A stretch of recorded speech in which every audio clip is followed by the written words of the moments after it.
Hi, welcome everyone to our Thursday webinar here. And we are going to just get started since we're at the noon hour. So today's webinar is called the sales process. So we have Mike with GIX here, and I'll introduce him more in a second. But we do want to thank our sponsor, Center for Rural Affairs, for sponsoring our webinar series that we offer. And so they just have a quick video here that they'd like to share with us. Hello, and thank you for joining today's webinar, sponsored by the Center for Rural Affairs. My name is Nikki Chitwood, and I'm the Panhandle Loan Specialist. As one of the many services we provide, I am here to introduce to you our lending services. When a bank can't help you with your dreams of homeownership or growing a business, the Center for Rural Affairs can. We offer coaching and financing to help you become a homeowner and start or grow a sustainable business. Please feel free to contact me at 308-631-0157, or you can visit cfra.org for more information. So we'd like to thank Center for Rural Affairs for being a sponsor of our webinar series. Definitely a great resource to get connected with. And so check them out, especially if you're needing assistance with business plans, projections, all that fun stuff. So it's just cfra.org. And then our featured sponsor for the month of September is US Bank. So we'd like to thank them for being a sponsor of the Grow Nebraska Foundation. And then our featured member is Netzel Air Drone Services, and they've been a member with us since 2022. And then today's webinar presenter is Mike Young with GIX Logistics. And just a little plug here, Mike will be presenting at our Market Tech Conference in 2025 at a breakout session. And so if you love the presentation today, we encourage you to sign up to attend Market Tech to come and visit Mike. Definitely a great organization to get connected with. And so, Mike, I'm going to let you take it away, and we're going to learn more about the sales process today. Perfect. Thank you. Let me get my screen shared.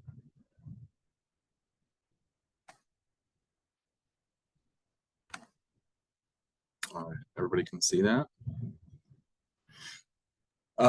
First, as we get into this, thank you for the opportunity to present. And I was fortunate enough. To be on a panel at last year's Market Tech conference, and there's a lot of conversation at that conference, obviously, about marketing and how we create brand exposure and having a really nice website and having a social media presence, and all of those things are really important and really good. But one of the things that I maybe didn't hear, and one of the things that I wanted to make a point on when I was on that panel, and what I wanted to take the opportunity when Tanya offered the opportunity to put together a webinar, was there wasn't a lot of conversation about not just sales, but also just the follow-up with customers, and how do you create and maintain really good relationships with your customers after the sell. And I think that sometimes as small businesses, we assume that once the sell is made, we're good to go and we're on to the next thing. And sometimes that's the case, and sometimes it isn't. And I think that bringing some attention and some awareness to what it takes to maintain those relationships and almost continue to sell after you've maybe closed or after you've made the sell, how important that can be and how valuable that can be for your company and its growth. So I'm Mike Young, Vice President, GIX Logistics. We are a non-asset-based freight brokerage. The long and short of that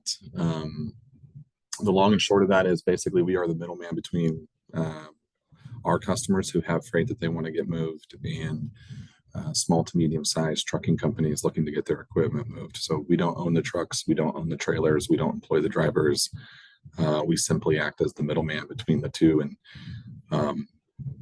try to connect those dots for our customers and for our carriers alike, so that they're getting where they want to get to, and the product is getting picked up and delivered where it's supposed to be. So I want to take you through our sales process. I think that this is going to be for maybe some of you that run really small businesses, or maybe that you're in kind of in a startup mentality. I think that it's important to remember that sales is not something slick or flashy. It is a process, and it's a step-by-step process that as you go through, or if you can set one up, and you're free to honestly steal whatever information from this that you want. I think that sometimes sales is a scary word for some people. There's not a lot of people that consider themselves a sales rep, and if you apply a process to it, it becomes a lot easier to think about sales. It becomes a lot easier to apply the sales strategy and sales effort towards whatever your product or service might be. Ours has 6 steps: pre-call planning, sales call opening, needs assessment, solution development, closing, and follow-up, which is our customer service.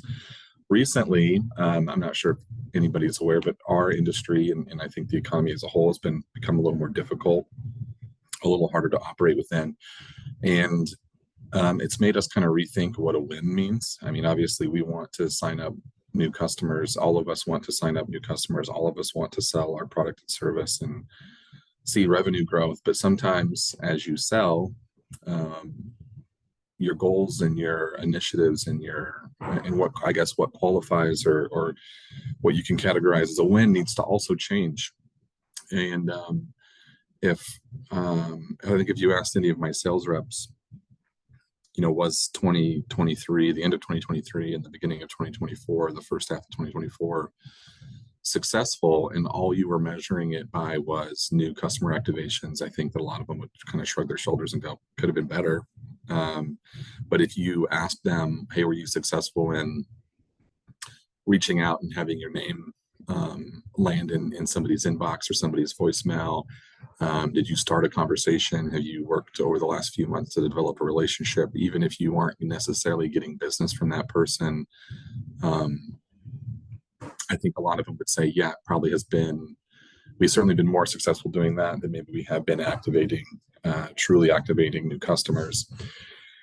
And so when we talk about that closing step, I think a lot of people would point to closing as the most important step in the sales process. It's not the most important step in our sales process, but I want to pick on that closing step just a little bit, because we've kind of developed the idea of maybe there being closer to 4 different closes as a sales rep, and or at least in what we're trying to do. And when I say that, I mean that probably getting somebody on the phone or getting somebody to respond to an email and initiating that communication is close number 1.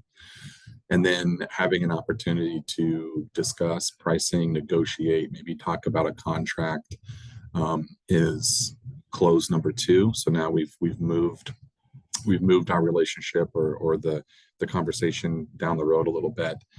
Actually doing business. So for us, it would be booking a freight shipment and having that in our system and using one of our carriers to cover it. For anybody on the webinar, it might be selling a product to somebody or selling them on your service. That's close number 3. That feels like the true close as we have it in our sales process. But then the 4th close is really follow up in customer service, and it's become so competitive for customers. I think really in any market, in any industry, that if you aren't always trying to close even current customers and keep them happy, make sure you're doing everything for them that you can be doing, you're probably going to lose them, or there's going to be somebody else that comes in, or a competitor is going to have an opportunity to steal some business. And so that 4th close, and or I guess our 6th step in our sales process, really was what was in the back of my mind as I sat on that panel last year, or I guess earlier this year at the Market Tech conference, was what are we doing and what can we do better collectively as a bunch of small businesses in a room to really pay attention to say that our job is not over once the product or service has been sold. It almost gets harder and almost becomes more intense after after the sell. So I just wanted to pick on that because that's kind of the message that you're going to hear throughout this presentation. The most important step in our sales process is needs assessment. And I think that's just going to vary for a lot of folks on this, depending on how you're currently selling your product or service. Maybe you're having people approach you and be interested in your product or service, where in our case, a lot of times we're the ones doing kind of the solicitation and the phone call or the email or we're chasing them basically. And if you don't find yourself with a product or service where you're having to chase, and maybe they're approaching you and you feel good about the incoming interest in your product or service, the needs assessment piece still stands as the most important part. Even if somebody calls you and is interested in your product or service, I think that you stand to make and fit with that person reaching out to you if you fully understand why they're calling you and why they're interested in your product or why they're interested in your service, and it gives you an opportunity to maybe tailor or customize your product or service to what their needs are. So if you don't, if you've done any sales work or you've read any sales book or you've watched any sales video, I think you're going to hear the phrase that you cannot sell to a prospect or customer unless you know their needs. And that is true. And it's hard though, when you are as a small business, when you're being reached out to. The assumption is that why would they reach out if they don't need my product or service? And you're probably accurate in that. Why would they reach out if they didn't need it? But to add a little bit more stickiness with that prospect or that customer, you still taking the initiative to ask, hey, let me ask what led you to making this phone call, or why did you reach out? There's several other people that maybe offer the same product or service that I do, or similar products and services that I do. What caused you to reach out to me? And maybe that will help me meet your needs even further than just doing a basic sell or just doing the bare minimum of what the customer or prospect's request was. Also, I wanted to make a comment about questions. If you have questions, feel free to just ask them, and I will answer them. You don't necessarily need to save them until the end. I will try to answer them as we go. So, and Tanya, if I miss something or I don't see one come up, please feel free to jump in and let me know. Okay, so I might have gone a couple. I did. Jeffrey's probably sitting at his desk right now, one of my sales reps that's watching this webinar going, Mike, you're just skipping through slides. So this is just reinforcing kind of what I just discussed. And the biggest thing that I think we can do as small businesses and as sales reps is that we can ask questions. And I work with my folks all the time on the power of how much more powerful questions are versus statements, and that goes hand in hand with the idea of why needs assessment is so important, and having the comfort and the confidence to ask the right questions so you can understand what the needs of your potential customer or prospect are. So pre-call planning, if you're actually out there hunting for customers, I would honestly say that this is the second most important. This is the second most important step in our sales call process, and the reason for that is this is the part where you're kind of qualifying that person on whether or not they're worth a phone call or they're worth reaching out to. One part of this is that my message to most of my sales reps all the time is like, everybody's worth one call, maybe not everybody's worth two. And we really leverage websites, and I think we'll probably get into that on the next slide or next couple slides. But our goal with pre-call planning is to make a cold call a little bit more of a warm call, if you want to kind of do that. And so the research the prospect or customer, you go to their website, you're looking for news releases, you're looking for mergers, you're looking for acquisitions, you're looking for new products and services, you're looking, for about us. Ideally, you can find a contact. That seems to be getting harder and harder to do. Is find actual contact information for a singular person on a website, but that's what you're looking for. And setting call objectives. I've got 3 questions, and I really want to get the questions answered. And so how do I do my opening, and how do I get past that initial set of nerves and uncertainty to get those questions answered. So your opening should be your name, your firm's name, and why you're calling. And I'm going to combine 3 and 4 and say it can be a client relevant fact or a client focused question. I will always tell you that I would prefer my sales reps asking questions, and they have to be the right type of question. They can't be compound questions. You don't want to get a prospect or a customer where they're just saying yes or no. You want them to be able to elaborate a little bit, and you want to be quiet and listen and take good notes. And if as a sales rep you're doing most of the talking, you're probably not asking good enough questions. On the flip side of that, and I'll just use an example from our industry, we also don't want to ask overly broad questions that are maybe sometimes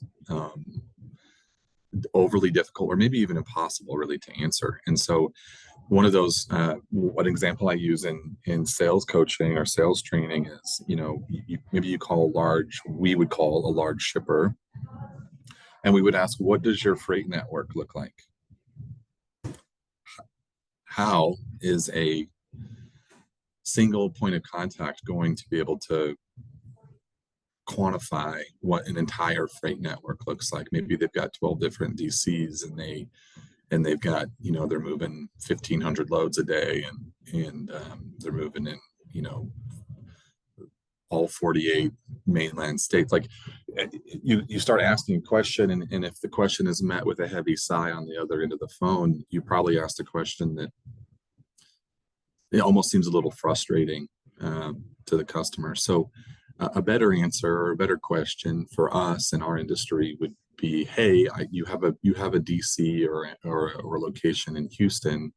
Does produce have an effect? Does produce season have an effect on you being able to find available trucks out for your Houston facility? That's not a yes or no question, but it's also not this overly broad, almost frustrating question that is hard to answer. It's a very easy, no, we don't really struggle to find capacity during produce season. Okay, well, what do you do when a load is given back during produce season and trucks are tight? You can start building questions on top of those answers. Use simple questions, be conversational. I'm going to come back to resist the urge to info dump, and sound sincere, right? If you're reading off of a script, you're not using transitional pauses. I like to we give a lot of presentations at universities, UNL and UNK, and I like to tell those students that when you are talking to somebody, they will almost mirror your pace and your cadence. And if you're sped up and nervous, the person you're talking to is going to be sped up and nervous. If you're calm and you're using transitional pauses and you're setting the pace, they're going to kind of fall in line and follow along with that pace. They're going to be calm. That doesn't happen every time, but it happens more often than not. And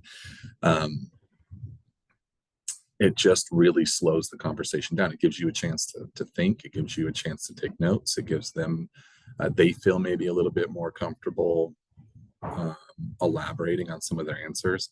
On the resist to the urge to info dump. This is going to be maybe a little controversial with some of the people on the call. I'm not sure, but My recommendation is do not have an elevator speech. And the reason I say that is we used to kind of do that years and years ago. This is Micro GX Logistics, and we're a non-asset based freight brokerage, and we have an on-time delivery percentage of 98%, and we run from this state to this state, and this is how many loads we're moving a week. And there's a time and place to share that information. I don't know that it's within the first 45 seconds of the first call. And the reason for that is because if I'm on the phone and I'm talking to somebody and I say, this is Micro GX Logistics, I'm curious about available capacity out of your Houston plant, that's the opening. They know exactly Mike Young with GX Logistics. He's calling about transportation needs, ins and outs out of our Houston facility. What I don't need to tell that person is my on-time delivery percentage, because eventually they will ask that. Good operations, good customer service is assumed. You almost have to prove the prospect or the customer wrong on that. They're going to assume that if I'm exchanging money for a product or service, that it's going to be backed up by really good operations and really, really good customer service. You don't need to share those things.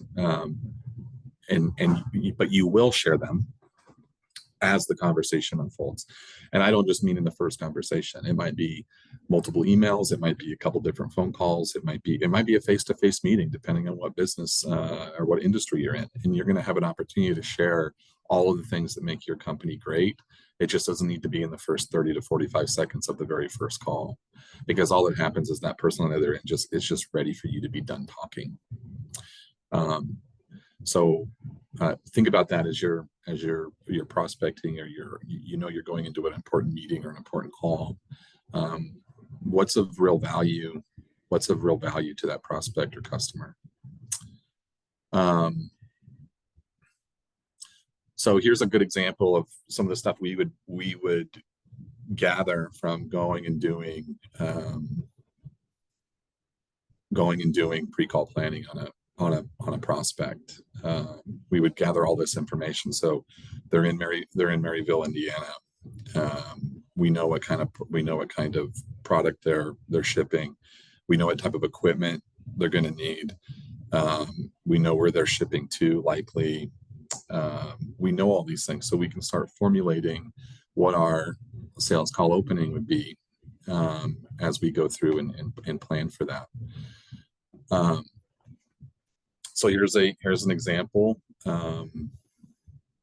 and what we did on this one, and this has started to work a lot better for us. And we have a consultant that we've worked with for a long time, and he loves this stuff. He loves putting in I actually picked up a bag of your gummies on the shelf last week, and they're my latest obsession. Those little triggers really do land a lot better than maybe what you think they do. And you're going to immediately know. So let's say that this opening is met with like, hey, I'm really not looking for help. And maybe it's very abrupt, and you would almost interpret it as a rude response from the prospect.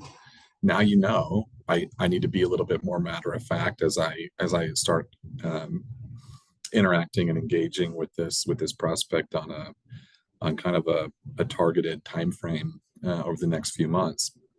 And then other times they're going to react to that and be like, we really appreciate they love our product so much. Where did you say you're from again? And where are you guys located? And it opens up the conversation a little bit more than, again, there's not one in that opening. There is not one GIX related fact other than the company's name. And everything is about the client. Everything is about the customer or the prospect as you initially start your sales attempt with them. So needs assessment, right? The most important step in our sales process. You really want to ask or get to the point to where your needs assessment questions are kind of psychologically sticking. So I keep using the Houston example during produce season. So as the conversation goes, maybe you get yeses and maybe you get nos. Neither really matters, as long as you're ready for a no and as long as you're ready for a yes. If you get a no, the way you counter an objection, and there might be some more information on that deeper into this presentation. But as you get a no, which would be an objection, the only way to counter an objection is to ask another question or to ask a question about it. So no, I do not necessarily see the need for additional capacity out of our Houston facility during produce season.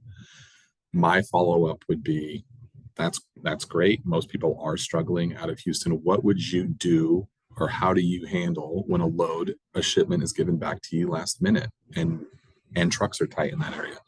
And then they say, well, we have got really good carriers. We have really good carriers that don't give freight back. But have you ever gotten a load back, or have you recently gotten a load back as good as your carriers are? And you just keep going until you identify something that you can kind of like almost like a toehold in the conversation. The point of the 2 bullet points at the bottom of this slide is when you start asking about product, service, volume, weight, you start asking about technicalities in working with the customer. What are your requirements? What are your, those all need to be asked. And this says at the end of a sales call, I'd go so much further as to say, right before you're ready to do business with somebody. One of the biggest mistakes that we used to make, I don't know how many people are going to know what this means, but there used to be a thing called pallet exchange in our industry. And it was where all of the product has to be loaded on pallets, and pallets were such a significant expense that if they were going to put product on 25 pallets and put it on a semi-trailer, that they wanted that semi-trailer to come in with 25 empty pallets so that they maintained a specific pallet count. And that for whatever reason, in that moment in time, maybe for 4 or 5 years there, 6 years there, it was a point of contention between trucking companies and brokerages and some of our shippers. And that tended to be one of the questions that we would ask, well, are you guys pallet exchange? And that would be one of the second or third questions we would ask a prospect. Does that really matter when we haven't even discussed pricing or opportunity or available freight, or even if there's room for you in our network? No, it doesn't matter. It's the same asking that type of question, that type of kind of, we'll say like 5th phone call type of information is this exact same as us giving an elevator speech to a prospect and telling them how great we are and all the good things that we do. And all we do is we sound like everybody else. Everybody is going to tell them that they run 98% on time. And if everybody is asking them whether or not they're pallet exchange, maybe we could be a little different and worry about what they actually need from us, what issues and problems they're running into, and then we can cross the pallet exchange bridge when we get to it, with some pricing adjustments or whatever it might be. But those type of questions sometimes tend to scare a prospect or customer away.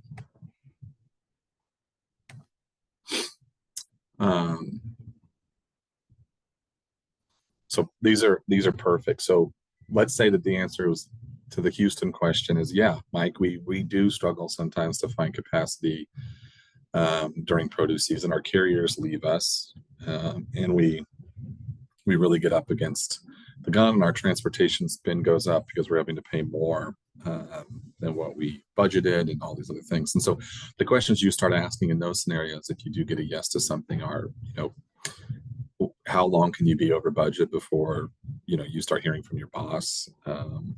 How many times can you be late with a shipment before your customers start asking questions, the people that you're shipping the product to? And when I talk about psychologically sticking questions, that's what I'm talking about. Like, how do you get them to think and go, maybe GIX, maybe ABC, XYZ shipping or transportation could really help me and avoid some of the things that maybe is keeping me up at night, or that I worry about when I'm sitting around the dinner table with my family. and when you start getting them to think that way, that you can potentially help them or help fix their problem, um, it starts to really register and resonate with them. The last bullet point on this is really important. You need to ask before offering the solution. And the reason for that is because we need to understand why it's so difficult. So sometimes we run into a situation that maybe seems too good to be true. You're going to run into those. You're going to experience those. Why is this customer approaching me with this opportunity that seems perfect, like custom fit for my business? What aren't they telling me? And being able to ask really good questions is going to get you down to the detail level. We've had customers approach us and go, hey, we're doing a load a day from this point to this point. It's refrigerated.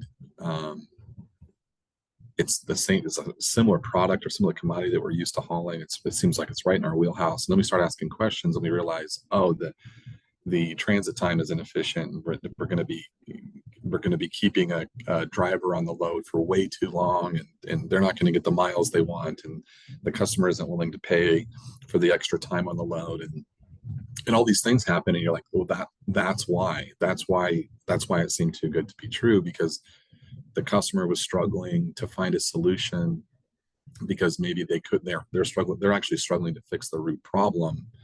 And they'd rather just find a way to kind of cover up what the problem is, which in that case is transit time and not allowing a driver to be efficient with their time.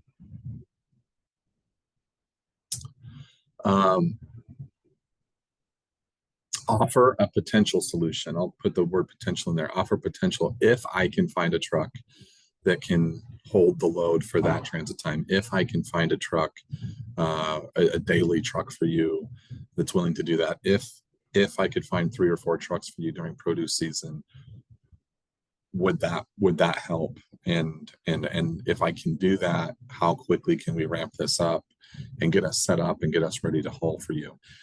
You want to always hedge that bet. The worst thing that you can do, and it just happened to us with a software vendor, is we were oversold and underdelivered significantly. And that's the worst thing you can do, is say, I absolutely can do that, before you know all the details and know all the information. Rushing into a sale as eager or as much as you want that close to happen, as much as you want that business, rushing into a sale is almost worse than not getting it at all. And so you need to make sure you're asking really, really good questions, and you're hedging your bet with, if I can do these things, is that what you're looking for? And if so, I'll go to work for you, and I'll see if I can't bring some solutions back to the table. I'm going to pick up the pace just a little bit. Solution development is obviously you've gathered all the information, you've gathered all the needs, you understand, you have a really clear picture on what your customer or prospect needs, and now it's figuring out how to meet those needs and what are all the things you need to do as an individual, as a company, as a team, to meet the requirements and needs of that prospect that you're hoping to sign up and do business with.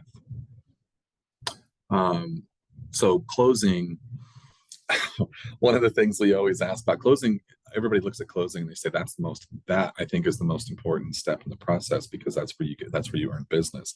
If you have done everything to this point the right way, closing really should be simple. It's the same thing. I always use the example. If I'm in a classroom, I make the kids like, hey, who has a really serious girlfriend or boyfriend? And some of them will raise their hand, and I'll say, would any of you at all consider getting down on one knee and proposing to them if you thought the answer was at all no?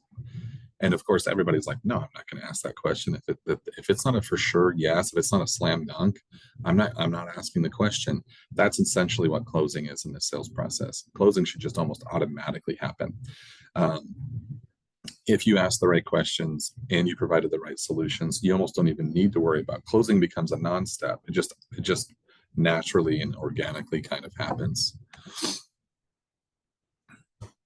And just ask, just ask for it to be moved forward. Ask for the business, ask for an opportunity to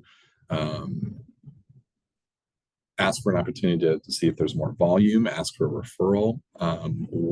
How do you get that process to continue to move forward in a positive way for you?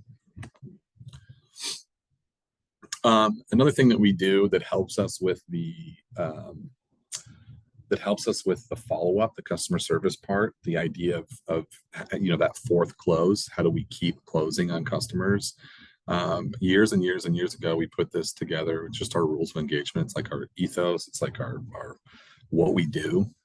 And then the first one is we must always do what we say we're going to do. If you say you're going to do something, if we say we're going to cover that load for that rate, and we didn't do our job. If we miss our problem, GIX's problem, your problem as a small business, whether you're selling a product or service, should never, ever, ever be the customer's problem. We're here to solve problems. We're not here to maybe add to them or increase them or magnify them. So if we book a load and we miss on the rate, we looked at something wrong, we used the wrong equipment type, we looked at the wrong date range, whatever it might be, we don't go back to that customer and say, hey, we need more money on that load. We just take our lump and we move forward. Because what that leads to is more business with that customer, more opportunity with that customer. If I go back on the first load, I miss on the rate, and I go, hey, we missed that load, we missed that rate by $300. The customer's probably going to give us the $300, but they're going to be irritated and you probably won't see another load. So now I spent maybe 2 or 3 months trying to get an opportunity with that customer. I've got time and energy invested. I booked a load with them. I sold a product to them. I sold a service to them. And now I burnt all that up over $300 or $200 or $100 or $50 or whatever it might be, a replacement product. I burnt all that up, all that time and energy and effort up with kind of being transactional in our mindset. We try to have a mindset that we're always dealing with customers, and that applies internally and externally. It applies to vendors, it applies to actual customers. So we try to treat our carriers like customers. We try to treat each other like customers. We all work kind of in different departments in our office, and we try to treat each other that way. Freight booked is freight booked. We don't classify our customers. There's not an ABC 1, 2, 3 ranking. A load is a load. A piece of business is a piece of business. An invoice is an invoice, and that is what we're trying to do. Our industry is somewhat and significantly different sometimes than a lot of other industries. I don't think it's unheard of to send an email and then a day or two goes by and you get a reply to that email. In our industry, we're talking minutes. If I hit send on an email and I don't have something back in 30 or 45 minutes, we are ramping it up. We are in a hurry. And so if you aren't used to that pace, it's going to be really hard because everything has, even if it doesn't have a stated deadline, you have to make a deadline. You have to say that if I'm going to send this email, and if I don't hear back in 30 minutes, I need to send another email because I need an update. I need to get the driver information, or I need to get a response back to my customer. So create your own deadlines if it doesn't come with one. Identify with customers. Basically, one thing that I always go over is like if you're making sales calls and you leave a voicemail and that prospect emails you, and then you call back and say, hey, I just got your email, but you have to leave a voicemail, and then they email you back again, maybe stop calling them. They prefer obviously to work through email. And the inverse is true. If you email somebody and they call you and they say, hey, I got your email, let's talk about this. And then after that phone call, you email them again and they call you again versus replying to your email. Maybe that person would prefer to talk on the phone versus sending emails back and forth. When it comes down to your customers, it matters very little how you prefer to communicate, and it matters basically entirely on how they prefer to communicate. Push yourself. We have lots of goals and stuff that we put in front of our people. If you're hitting a goal, how do you go past that? How do you manage your time the right way? We want to limit surprises. That's related to several of them above that. But the biggest thing is how do you communicate? How do you let people in on what's going on? And how do you pay attention to detail? I want my folks to be accountable. I want us to fall on the sword. I want us to own situations and good and bad. And that goes a long way. with coworkers and obviously customers. Allow the job to be enjoyable. Sometimes I think we all get in these ruts where we stew and we sit on stuff and it drives us nuts. And if you really take a step back and you like, why am I that stressed out about it? Why am I that frustrated by it? If you just take a look back and go, hey, this is a pretty good gig, pretty good job, pretty good opportunity. For those of you that are out there running your own businesses, you're like the 1%, right? Like there's you guys, that's a really fortunate role to be in. And sometimes we don't always appreciate or enjoy the little things that are happening because we're letting maybe some other stuff cloud that. And then for us, we're always here to grow. And that might not mean headcount. It might mean developmentally, it might be personal growth, it might be advancement, whatever it is. If you are going to come and work at GIX, and I would encourage all of you to try to adopt this mindset. But if you're going to come to work every day, your goal should not be to be stationary. Your goal should be, I want to figure out a way to make more, do more, have more success, have more opportunity, whatever it might be. I want to talk about referrals and how powerful referrals are. And I know got a little bit of time. Our referrals happen when people move and leave and go to different customers. So one of our big customers is US Foods. We had people leave from US Foods and go to KeHE, which is another big customer.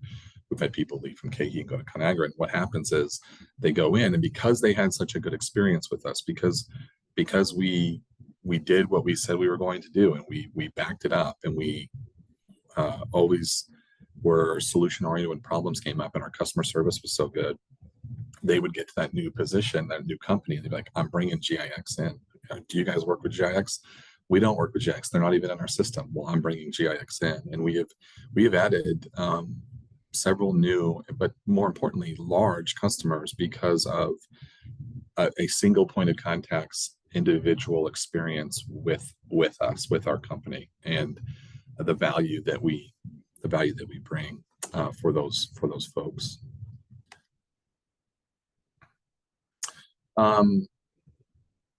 One of the biggest things I think that makes us stand out, and this is kind of what I was getting at the conference earlier this year, and kind of what my breakout session is going to be really geared towards. It's going to be a little bit of this, but it's going to be geared way more towards when things go wrong and how you react to those things. I honestly, God, it seems like things go wrong more often in our industry than they go right. That's not actually accurate. It just seems like it that way sometimes. And usually when things go wrong, there are multiple things that are impacted. One, your relationship can be impacted. Two, your reputation, because remember the last slide, people travel. Your reputation can be impacted. And the third thing, financially, you can be impacted financially. And when those three things are on the line, it's really, really easy not to answer the email. And it's really easy not to pick up the phone. And it's really easy to avoid a tough conversation. And I don't have like a silver bullet on why our group is so good at this. I think it's just making it the standard early that we are always going to do what we said we're going to do. That number one point on our rules of engagement is this is what allows us to stand out. So I'm going to go all the way back to the idea of an elevator speech. We run 98% on time, yada, yada, yada. Whatever your on-time percentages, whatever your service standards are, whatever your thresholds are, none of it really matters to a customer that you just did one transaction with and you butchered that transaction. The product didn't arrive in the right condition. The shipment didn't arrive on time. We messed something up. We didn't provide the right level of service. Our vendor that we contracted to handle the business didn't do their job. None of it matters. That elevator speech goes out the window. It sounds like a lie. It sounds like you oversold and underdelivered, unless you can back the problem up by being accountable. So can you be personally accountable? Can the company be accountable? Can you be financially accountable? And can you fix it? And this is the part where, in my opinion, GIX shines. Everything eventually is going to go wrong. How do you react and how do you bounce back? Do you get in an argument with your customer? Do you become unprofessional with your customer? Do you immediately start like not communicating, treating them different, all those things.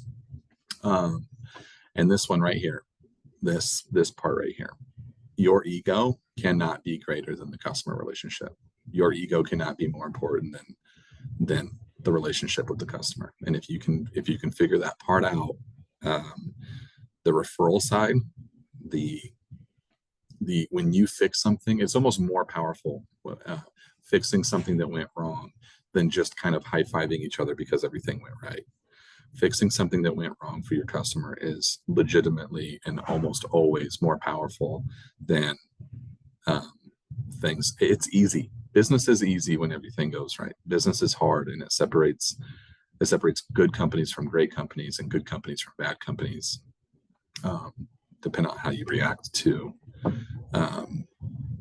bad things. Word of mouth, which I think is a huge piece of a lot of the Grow Nebraska members and how they kind of market, right? It's a lot of social media, it's a lot of website stuff. But look at these stats, guys. 92% of consumers trust recommendations. 90% word of mouth is directly responsible for 90% of all purchases. 90% of all purchases are based on word of mouth. And 70% believe the opinions of other consumers. I don't really buy anything off Amazon unless I click on reviews.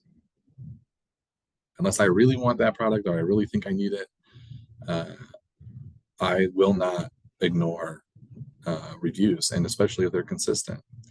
You think about restaurants, getting referred, like you go to a Yelp review or a Google review or whatever it might be. You think about those and the how quickly you can burn a brand down if you don't quite handle the difficult things the right way. This is probably my favorite slide in the whole presentation. So we're about done here, I think. Social media caution. So social media is a scary, scary place if you don't do it right. And there's several examples. We've all seen examples. So some do's, just golden rule questions. Be respectful, be kind, be helpful, ask for some detail. Hey, you know what? Really appreciate the feedback. Can you give me a call and we'll discuss this and get it off of social media? So take the conversation off of social media and go have a personal conversation with whoever the disgruntled customer might be or the disgruntled vendor might be. One, that shows everybody else, it's like, hey, they're at least addressing it. They're not ignoring it. Grammar and spelling on your post. If you want to be considered professional, look professional. Engage and interact, the foster relationships piece. Man, somebody makes a comment or compliments your product, jump on there, say thank you, say you appreciate it, send them something unsolicited. If they're out there and they're advocating for your business, drop them it doesn't even have to be another product. It doesn't have to be another unit of whatever you're selling. Drop a gift card in the mail. Starbucks, $15. Thanks for the comment on Facebook. You don't have to do it every time, but just think about what would build a relationship. Think about what would inspire some brand loyalty and some business company loyalty. Don't overshare opinions. Don't get in an argument. If you're going to get in an argument, get it off of social media. If you really think that that's where it needs to go, it usually does not need to. Watch the content. Misinformation, controversy. We're here to sell a service. You're there to sell a product. I think I'll bring up politics just a little bit. A comedian was asked one time, like, why don't you do political jokes? And it was very much in reference to, I think, obviously making fun of one side or the other. And the comedian said, well, that side buys albums too. And it's that mindset of, you can have whatever beliefs and whatever leanings you want, but understand that you don't want to alienate an entire section of who could be your customer base, and who could be putting money in your pocket and buying your products and services.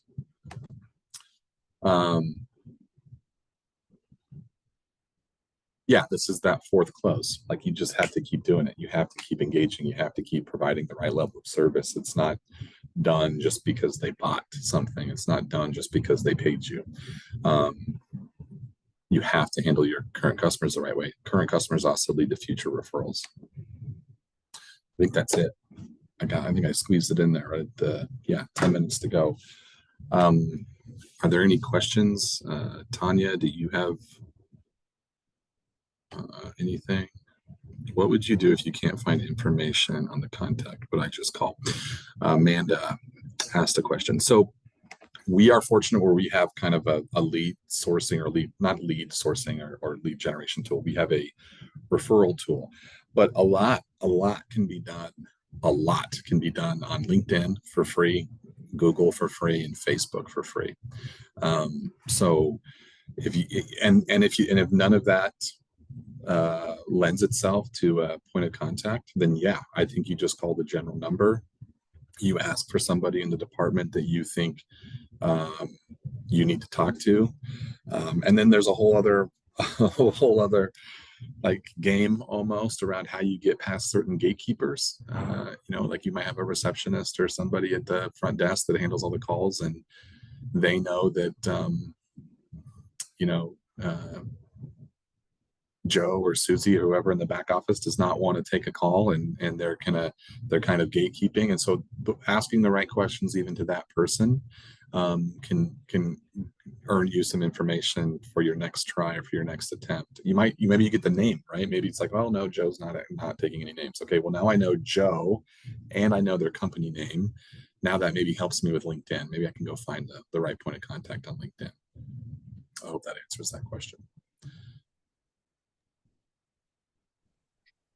Yeah, thank you so much, Mike. And if anyone does have any questions, just a reminder to put them in the chat. But yeah, it was a really good presentation. I definitely have some ideas on even recruiting for our membership here at Grow. So yeah. Yeah, I appreciate the opportunity. I hope all of you got at least something out of it. Maybe not everything applies directly to you or your business, but I think that there's some kind of universal or general concepts or ideas that'll help you. Yeah, I think every business is a part of sales in some way. So hopefully, yeah. Well, Mike, I'll have you stop sharing your screen here and I'll just start kind of closing us out, and we'll just wait and see if there's any questions that do come through.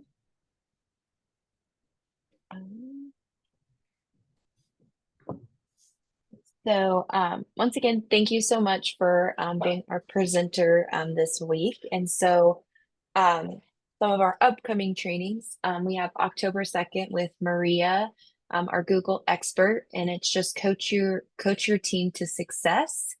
And then October 16th, which is another Wednesday, we have Kindle Direct Publishing. This is a special webinar session.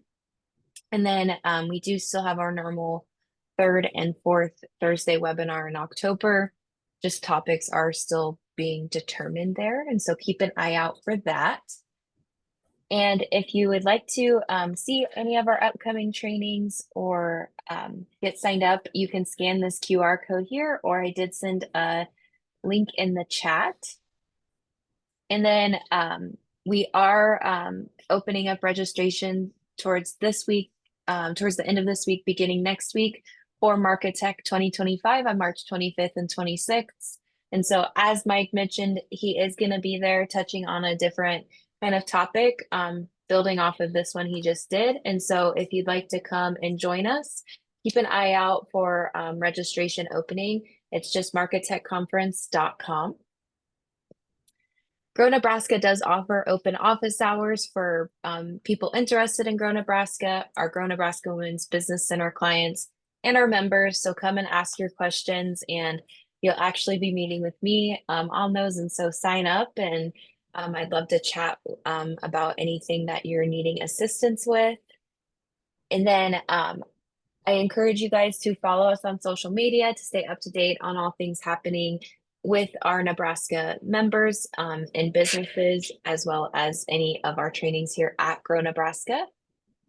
And then included in that link I sent in the chat is our Google review link. You can either scan the QR code or click that. And if you would like to give us your thoughts on today's training via a Google review, we'd love to hear it and just know what other services you've also taken part in.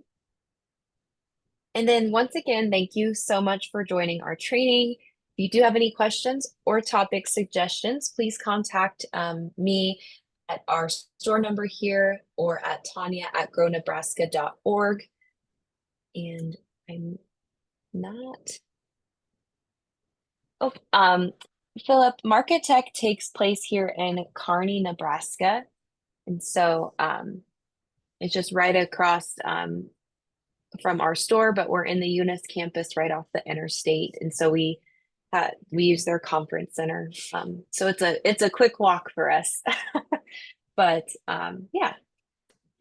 And does anyone else have any other questions?